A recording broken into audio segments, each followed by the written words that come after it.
বিস্তারিত জানবো এ বিষয়ে। রাজধানীর হাজারীবাগে আছেন আবু সাইদ নিশান এবং চট্টগ্রামের হালিশহরে আছেন সহকর্মী পার্থপ্রতিম বিশ্বাস। শুরুতেই যাচ্ছে নিশানের কাছে।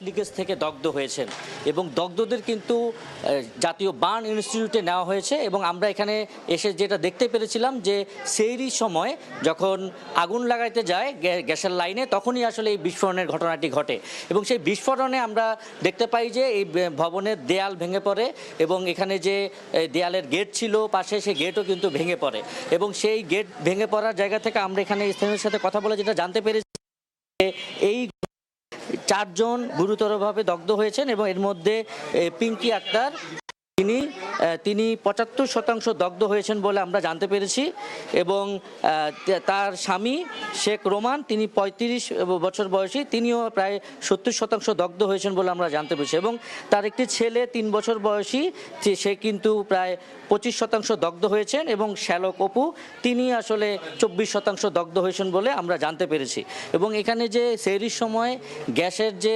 তিতাস গ্যাসের যে লাইন সংযোগ ছিল সেই চুলায় যখন আগুন দিতে যায় তখনই আসলে এই বিকট বিস্ফোরণের ঘটনাটি ঘটে এবং বিস্ফোরণে আমরা যেটা দেখতে পারি যে এখানে যে ভবনের নিচতলায় যে দেয়াল রয়েছে সে দেয়ালের বিভিন্ন অংশ কিন্তু ভেঙে পড়ে এবং ছড়িয়ে ছিটিয়ে আছে ইটের অংশ এবং সেই ইটের অংশের জায়গা থেকে একটি দেয়ালের বিশাল বড় একটি দেয়ালের অংশও কিন্তু ছিটকে ওই ভবনের আরেক পাশে চলে যায় এবং এই যে বিভিন্ন জায়গার যে আসবাবপত্র রয়েছে সেগুলো কিন্তু ছড়িয়ে ছিটিয়ে রয়েছে এবং এই দগ্ধের ঘটনায় কিন্তু এখন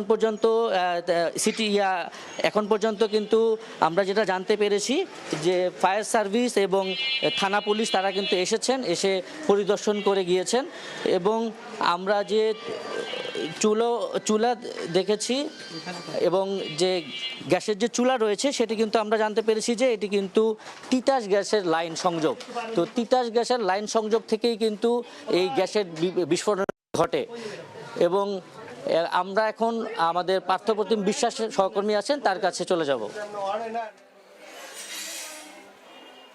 চট্টগ্রামের হালিশহরে হালিমা মঞ্জিলের 3য় তলায় আজকে ভোর রাতে কিন্তু ভয়াবহ বিস্ফোরণের ঘটনা ঘটে। সেই বিস্ফোরণে কিন্তু একই পরিবারের 9 জন অগ্নিদগ্ধ হয়েছে। তাদেরকে চট্টগ্রাম মেডিকেল কলেজ হাসপাতালের বার্ন ইউনিটে কিন্তু চিকিৎসাধীন অবস্থায় তারা রয়েছে এবং আমরা যে ঘরটির সামনে এখন দাঁড়িয়ে আছি এই ঘরটি মূলত বিস্ফোরণ হয়েছিল। এই ঘরটিতেই সাখাওয়াত সাহেব সহ তার ভাইয়ের পরিবারের মোট 9 সদস্যরা এখানে ছিলেন এবং আপনারা দেখতে পাচ্ছেন আমাদের ক্যামেরায় আসলে পুরো ঘরটির কি ভয়াবহ অবস্থা।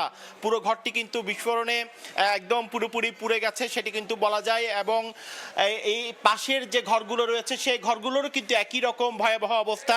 কাচের যে দরজাগুলো ছিল সবগুলোই কিন্তু ভেঙে গেছে। আরেকটি বিষয় হচ্ছে এই হালিমা মঞ্জিলের যে লিফটটি রয়েছে, একটি খবর ছড়িয়ে গেছে যে লিফট থেকে বিস্ফোরণের ঘটনা ঘটেছে, সেটি সত্য নয়। বিস্ফোরণের তীব্রতা এত বেশি ছিল লিফটটিরও যে দরজাগুলো রয়েছে সেই দরজাগুলো কিন্তু ক্ষতিগ্রস্ত হয়েছে। আমরা কিছুক্ষণ আগে একটি সিসিটিভি ফুটেজ দেখেছি, সেই সিসিটিভি ফুটেজে দেখা গেছে মূলত 3য় তলার যে ঘরটি রয়েছে সেই ঘর থেকেই কিন্তু বিস্ফোরণের ঘটনা ঘটেছে। ঘটনা হওয়ার পর ঘরের যারা সদস্যরা ছিলেন তারা দ্রুত কিন্তু অনেকে আগুন লাগা অবস্থায় কিন্তু বিল্ডিং ভবনের নিচের দিকে নেমে যেতে কিন্তু আমরা দেখেছি। আমরা কিছুক্ষণ আগে দেখেছি পুলিশের যারা ঊর্ধ্বতন কর্তৃপক্ষ সবাই কিন্তু এখানে এসেছেন, ফায়ার সার্ভিসের ঊর্ধ্বতন কর্তৃপক্ষ এখানে এসেছেন। আসলে কি কারণে এখানে আসলে ঘটনাটি ঘটেছে সেই বিষয়টি কিন্তু তারা তদন্ত করে দেখছেন। তবে আমরা যেটি ফায়ার সার্ভিসের সাথে কথা বলে বা এখানকার ঘরের মানুষ বা আশেপাশের মানুষের সাথে কথা বলে যেটি জেনেছি বা বুঝতে পেরেছি সেটি হচ্ছে এখানে ঘরে জমে থাকা গ্যাস থেকেই হয়তো বিস্ফোরণের ঘটে থাকতে পারে। আসলে ফেরি করতে ওঠার পর হয়তো অসাবধানতা বশত এখানে চুলার লাইনটি ছাড়া ছিল, সেই কারণে পুরো ঘরে হয়তো গ্যাস জমে গিয়েছিল। যখন এই মাসিস মারা হয়েছে তখনই হয়তো বিস্ফোরণের ঘটনাটি ঘটেছে, এমনটি হতে পারে, এমনটি আমাদেরকে জানিয়েছেন ফায়ার সার্ভিস। তারপর আমরা দেখছি পুলিশের পক্ষ থেকে এখানে কিন্তু অনুসন্ধান করা হচ্ছে, পুলিশের ঊর্ধ্বতন কর্তৃপক্ষ কিন্তু এখানে এসেছে এবং এই ঘটনায় যারা আসলে অগ্নিদগ্ধ বিশেষ করে 9 জন সদস্য তারা সবারই অবস্থা কিন্তু আশঙ্কাজনক। বিশেষ করে 3 শিশু সহ 3 জন শতাধিক বার্ন রয়েছে এবং ডাক্তাররা বলছেন তাদেরকে উন্নত চিকিৎসার জন্য আসলে ঢাকায় পাঠানো হবে। তো এই ছিল আমার কাছে এখনো পর্যন্ত চট্টগ্রামের হালিশহর হালিমা মঞ্জিল থেকে এখানকার সর্বশেষ খবর। চট্টগ্রামের হালিশহর থেকে সহকর্মী পার্থপ্রতিম বিশ্বাস এবং এর আগে রাজধানী থেকে যোগ দিয়েছিলেন আবু সাইদ নিশান।